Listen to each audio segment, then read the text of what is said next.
Now at 6 and streaming on crossroadstoday.com, new headquarters to serve Victorians are now open. While elections go on in Victoria County, so does the search for a new elections administrator and a change for recycling services for Victoria residents. Well, the gusty winds that we had today keep us in a high fire danger, as you can see right about there. We'll be talking about how warm we're going to be getting because we're going to be close to a record tomorrow. I'll have that coming up. And we're going to keep highlighting Goliad boys basketball ahead of that game winner they had last night versus the Yoakum Bulldogs. We hear from senior Grant Winham and freshman Shane Davis about that victory later on. You're watching 25 News now at 6. Good evening and thank you for joining us. I'm Don Brubaker. If you have not voted yet, there's still time. Early voting for the March 3rd primary runs through Friday.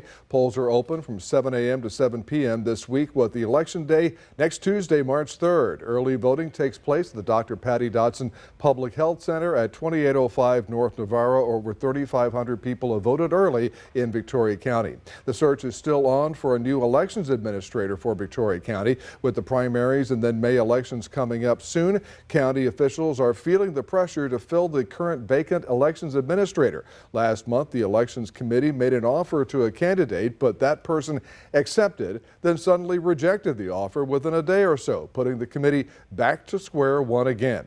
County Judge Ben Zeller, who heads the elections administrator search committee, says that they are once again making progress in finding the right person. We have a short list of candidates yet again, with some interviews set up for next week.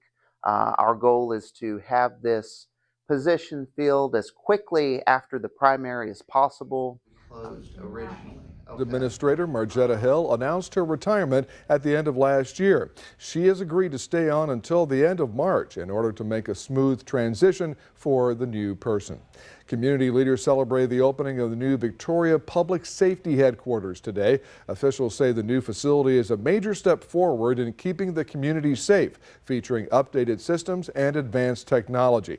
The building brings multiple emergency services under one roof, including police and fire, making communication faster and response times more efficient. So, it goes without saying that public safety is at the core of the services that we provide for our community, right? Over half our budget goes to public safety. It's a big part of it. Everybody wants to be in a safe community, and in order to do that, we have to have the personnel and the facilities. After the ribbon cutting, residents were invited inside for tours and the opportunity to speak directly with officials. Officials say community members can also schedule tours in the future and that the new facility is expected to increase staffing across departments. Fire crews battling a large grass fire in Refugio. It broke out just after noon along U.S. Highway 183. Officials say the fire burned about 12 acres. 75% contained and involved multiple agencies working together to contain the flames. Part of Highway 183 was shut down for a time due to the firefighting efforts. No structures were damaged and no injuries are reported. Fire officials say the fire started while property owners were doing work on the land when sparks ignited the dry grass. Goliad County's burn ban is extended for another 90 days through May 24th. The ban is on outdoor burning in the unincorporated areas of the county with the continuing dry conditions. The burn ban can remain in place unless it's ended earlier based on a determination that drought conditions no longer exist. Whenever that is, because we're still waiting for some rain. Mac Pettis gives us a look at maybe the first chance. Do you see anything there, Mac? Honestly, no. We are going to be on the dry side through this end of this winter period. Then we've got spring to deal with, and we really have to wait till maybe March, April, May for some springtime thunderstorms. But in the short term, it doesn't look really good. Now, we've got that wind problem as well. It has, you saw the fire. Can you imagine fighting that fire in a 30-mile-an-hour wind? Well, that's what we had today. We've got some dry air out in West Texas, and we've got some record-breaking, very close to record-breaking temperatures for the next few days. We'll talk about that coming up a little bit later on. Don, back to you. Mike, thank you. If you see news happening, call our newsroom at 361-576-0026 or send us an email at staff@crossroadstoday.com. Here are some of the top headlines in the Port Lavaca Wave. Calhoun County ISD created a newsletter aimed at explaining the complexities of school finance to parents and community members. And Calhoun County responds to a lack of a local warming center during the coldest days of January. To read these stories and more, go to PortLavacaWave.com. With spring break right around the corner for many students and families, some with plans to vacation in Mexico, there's a lot of concern after violence erupted across several Mexican states. While travel is returning to normal, ABC's Armando Garcia reports some tourists are still on edge. Days after violence erupted across several Mexican states, tourists who were left stranded now planning out their next moves as air travel returns to normal. We don't feel scared, but we're also not staying out late at night. We're not walking far from this place. We're sticking close to home. On Sunday, the Mexican military announcing the killing of Nemesio Oseguera Cervantes, known as El Mencho, the leader of the Jalisco New Generation drug cartel. Cartel members retaliating, burning buses and businesses, clashing with authorities in tourist hotspots and several other regions. TJ Johnson and his family were vacationing in Puerto Vallarta when the chaos unfolded on Sunday. There were a couple of motorcycles that approached us to try to get us to stop or to pull over. It was scary. We did not talk. I did a lot of silent praying. With the shelter in place now lifted, they plan to fly out on Friday. The mission taking out the drug cartel boss was conducted with the help of U.S. intelligence, President Trump appearing to take credit during his State of the Union speech. We've also taken down one of the most sinister cartel kingpins of all. You saw that yesterday. Today, Mexican President Claudia Sheinbaum clarifying it was Mexican troops on the ground and describing a phone call with Trump yesterday. ¿Cuál fue la colaboración? Saying she told Trump the coordination with the U.S. government was going very well. The president of FIFA says he's confident Mexico will be able to host the World Cup this summer, with matches kicking off in Guadalajara and other cities across the country. Armando Garcia, ABC News, New York. 4 people are dead after a clash between Cuban border guard troops and a U.S. registered speedboat. After the incident, U.S. Coast Guard ships were seen at Coast Guard Station Miami. Cuban officials say the speedboat violated their territorial waters Wednesday morning and started the firefight, kicking off the armed confrontation that killed the 4 people on the U.S. registered vessel. A commander of the Cuban border guard was also hurt, as well as 6 people on the speedboat. U.S. officials did not immediately respond to requests for comment. Federal prosecutors told jurors that a shooting outside a North Texas immigration detention center last year was carried out by members of Antifa. That opened a trial lawyers for the accused say seeks to wrongly punish a group of political demonstrators. For the next several weeks, the jury will see more than 200 pieces of evidence and hear from at least 50 witnesses to determine the individual role, if any, for the 9 people on trial. Benjamin Song is the only suspected shooter. He and 3 others are charged with attempted murder of federal officers. Victoria residents will have a new place to drop off recycling.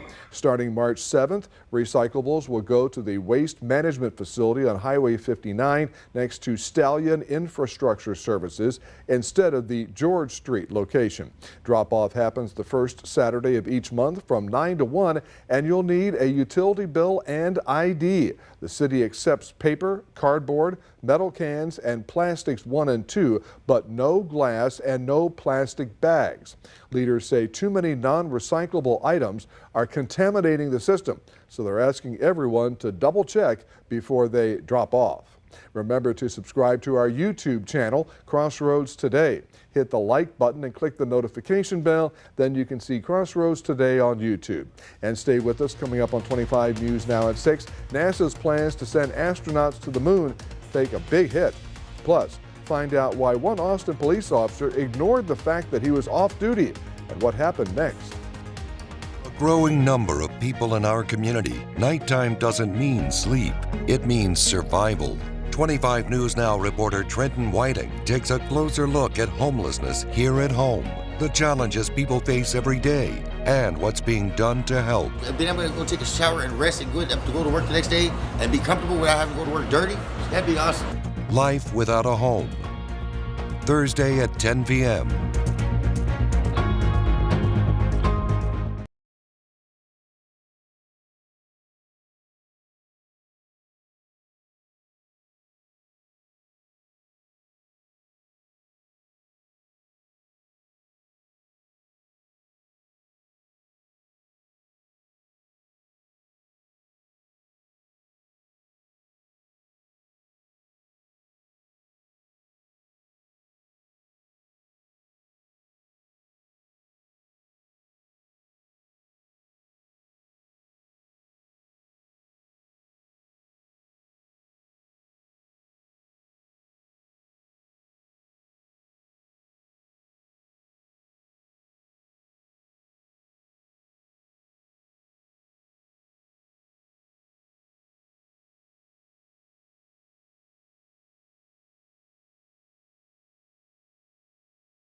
The Artemis 2 spacecraft was moved off the launch pad at the Kennedy Space Center in Florida today in order to address a helium flow issue. The move comes after an interruption of helium flow in the SLS's upper stage was detected last week. NASA was targeting a March 6th launch attempt, but this latest issue will force that date to be pushed back. The Artemis 2 mission will carry 4 astronauts on a 10-day trip around the moon and back to Earth. It'll be the first crewed mission beyond low Earth orbit since Apollo 17 carried astronauts to the moon in 1972. NASA says astronaut Mike Fink was the crew member who suffered a medical incident on the International Space Station. Fink and the rest of the crew 11 departed the space station on January 14th, the first evacuation due to a medical issue in the space station's 25-year history. In a statement released today, NASA said they were identifying Fink at his request. In the statement, Fink said he is doing very well. NASA and Fink have not provided more details about the nature of the incident. To get more news, weather, and sports, come to our website, crossroadstoday.com. An off-duty Austin police officer helped stop a shooting at a barber shop in an Austin suburb. Jamal Kennedy has more from Pflugerville. Good that the cop was there. It was good because it would have been worse. Roger DeNovo says he was sitting outside Red Smoke Barbecue Friday evening when he heard around 8 gunshots. And then I heard cops coming by, like 12 cops. And then I saw a murdered truck, and so I just saw that it was a big scene. Officials are still investigating, but the Travis County Sheriff's Office says a suspect walked into 7 Fade's hair studio in Pflugerville and opened fire. An off-duty Austin police officer was inside the barbershop at the time of the shooting and fired back at the suspect, striking and killing them. He absolutely was a hero and probably saved multiple lives inside this barbershop. Would you echo those words? I have no doubts that if it weren't for him, we'd be looking at homicides or multiple people that are injured as a result of a guy actively shooting inside of a business. So absolutely heroic effort on his behalf. Austin Police Association President Michael Bullock commends the officer for acting promptly Friday, saying the officer's actions were a product of the training received. And they're always preparing mentally for what may come. It may never come, but this highlights that sometimes it does. And if you're not prepared for it, then you're not going to be able to act like we should. And this officer was very prepared. Bullock says he's spoken with the officer involved in this shooting since the incident. He's doing great, and so he has done a phenomenal job both the night of and afterwards. That was really good that he was there at the right time. As the investigation moves forward, Austin Police Chief Lisa Davis says, in the days to come, there'll be more information that's released. Here's some top headlines in the Cuero Record. After a recent wildfire scorched 91 acres in DeWitt County, the Texas A&M Forest Service urges all Texans to prepare for wildfires and other disasters by assembling an emergency go kit. And Cuero Development Corporation and Cuero Chamber of Commerce hosted Cuero Rising, a quarterly breakfast meeting for networking and discussion of business resources. To read these stories and more, visit DeWittCountyToday.com. Well, coming up, we'll be talking about our warm, windy weather, and of course, that puts us in that fire danger. You saw what happened today, so let's just all be very careful for the next few days. 73 right now, wind still up at 21 miles an hour. We peaked at 29 this afternoon, got up to 82, and that's, shall we say, above our average of 71. Today's record high is 93. Tomorrow, it's 89, and we're going to be real close to that record. We'll talk about it coming up after this.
Well, good afternoon, everybody. I'm sure you noticed the wind today. It was fairly strong, peaked at 29 miles an hour, and that's what we were talking about. You know, we obviously have had a drought, and now we're looking at, we're so early in the spring season, even though it's still winter, nothing's greened up yet. So any kind of fire that takes off is going to got a lot of brush to deal with.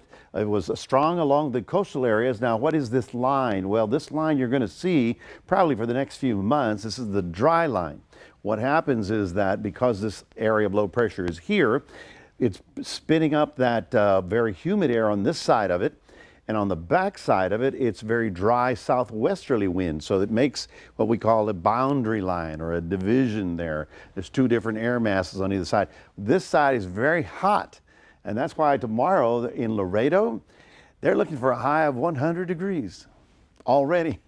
It's what, still February. Well, we take a look at the big picture and you can see all the storminess is not moving in our direction. Here's the way the jet flows. You can see the cloud deck. You can follow it. You can see all the stormy weather out here. And so everything north of this line, basically the tropical jet, subtropical jet, is still in winter.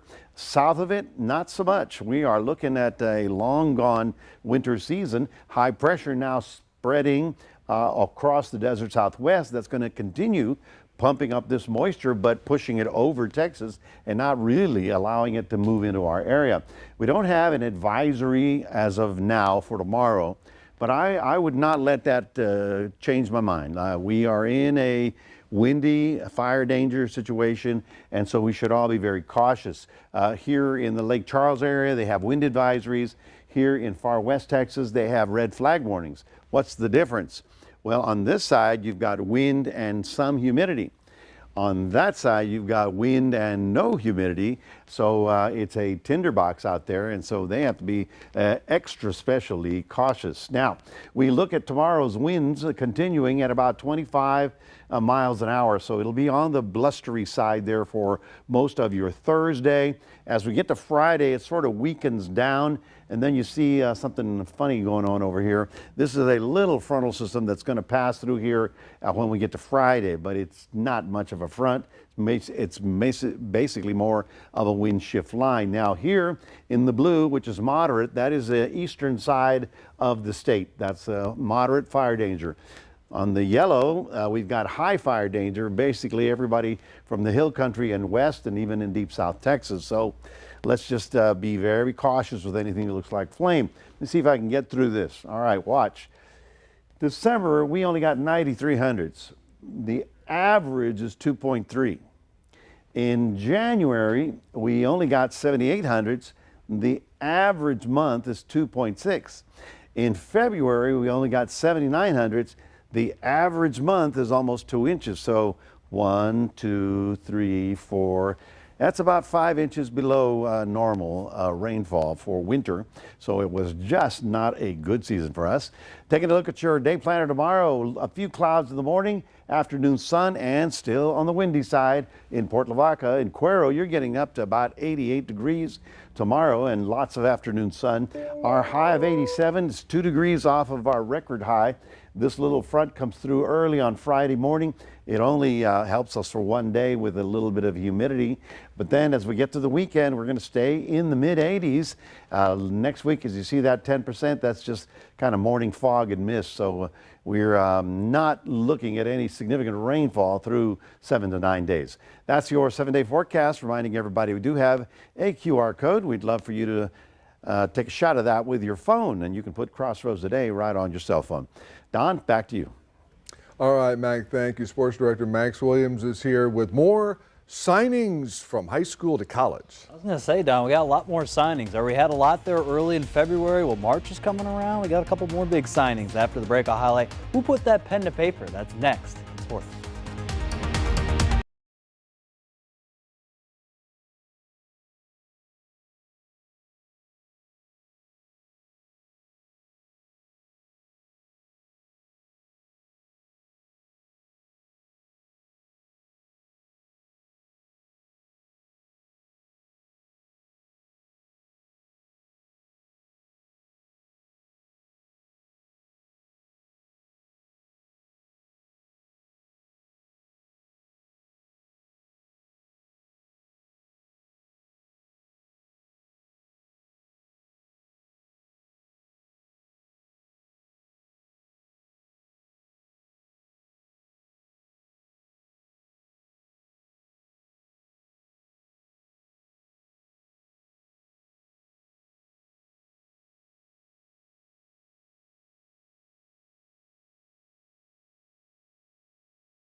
So yesterday we highlighted Goliad Tigers boys basketball team as they won at the buzzer versus the Yoakum Bulldogs 54-51 behind Corbin Rosenquist three-pointer. And well, two others that were big-time contributors probably in the victory were senior Grant Winham and freshman Shane Davis. And they talked about how they felt about getting that game-winning shot, and kind of how they felt in the moment and how they're going to feel getting ready for that area-round matchup versus the Randolph Rohawks.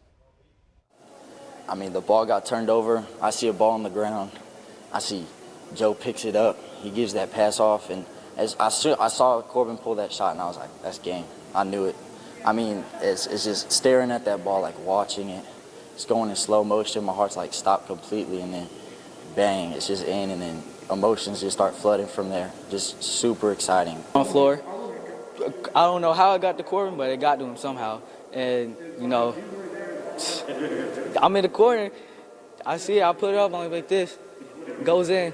I'm already knowing it's going in. I ran to him. I love that. Both of them are very excited again as they got that victory because they're going to keep that magic going because they face the Randolph Rohawks. It'll be Friday night. It'll be at 6:30 p.m. at Floresville High School. Now, the rest of the boys basketball playoffs, here's the schedule for the area round matchup for the Shiner Comanches. They're going to face the Mumford Bulldogs. That's going to be at Fayetteville High School. It's going to start 7 p.m. tomorrow night.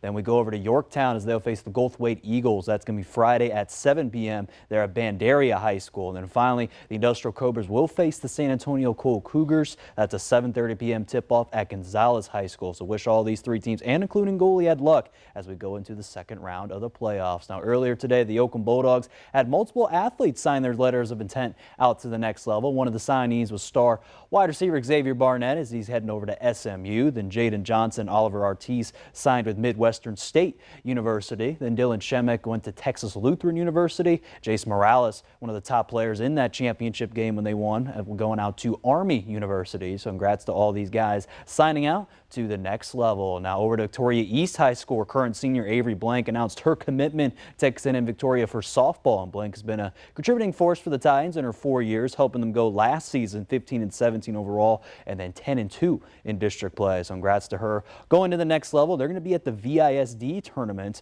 They're starting up there tomorrow, but yesterday they got a big victory versus Wallace Brazos Cougars in their non-district game. How about this? 12-0 got the victory. They had 13 total hits, and Avery Porras helped the way, sparked the bat. She had a walk-off 3-run triple to help secure the victory in kind of that run rule fashion, and they'll be at the VISD tournament along as well as Victoria West. They also played last night, got the victory against Incarnate Word Academy Angels. They won 17-2 in that victory. Emma Martinez and Abigail Stevens led the way with a total of 6 combined RBIs, and Isabella Medina was again lights out in front of the circle. She only allowed there no earned runs, had 3 strikeouts there in last night's performance, and they're also going to be at the tournament at the VISD at the Sports Complex tomorrow morning. And that's going to do it here in sports. Don, back to you. Max, thank you. We're back in a moment. The Winter Olympics are over for this year, but there is another torch relay underway. We'll explain why after the break.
relay for the Paralympics is underway in Italy. The Milano Cortina 2026 Paralympic flame made its way from the birthplace of the Paralympic movement to Tuesday with the opening ceremony of the Games just 10 days away. After it landed in Italy, the torch was carried through the streets by a variety of athletes and others.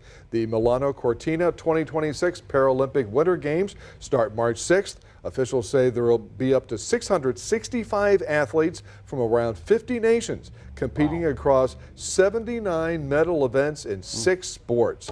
It has grown so much since they started in 1984. That is just utterly fantastic. I think the popularity started to boost up a little bit too with Paralympics. Oh, absolutely. More opportunities, and they enjoy it, and the fans get into it too. It's great. There's some amazing stories that come out of those games as well. Well, folks, we're going to be doing high temperatures tomorrow that are going to be real close to record highs. Looking at 87 as a high temperature. Our record is 89. Hello, I'm not ready for this, but here it is. Weak frontal system on Friday may cool us down about 5 or 6 degrees. Other than that, you're looking at 80 degrees from now until July. July? It won't be that cool. Now we're looking at February temperatures right now. And we're going into March. March starting off in the 80s as well. Wow. All right. Thank you, Mac. Thanks for joining us. We'll see you tonight at 10.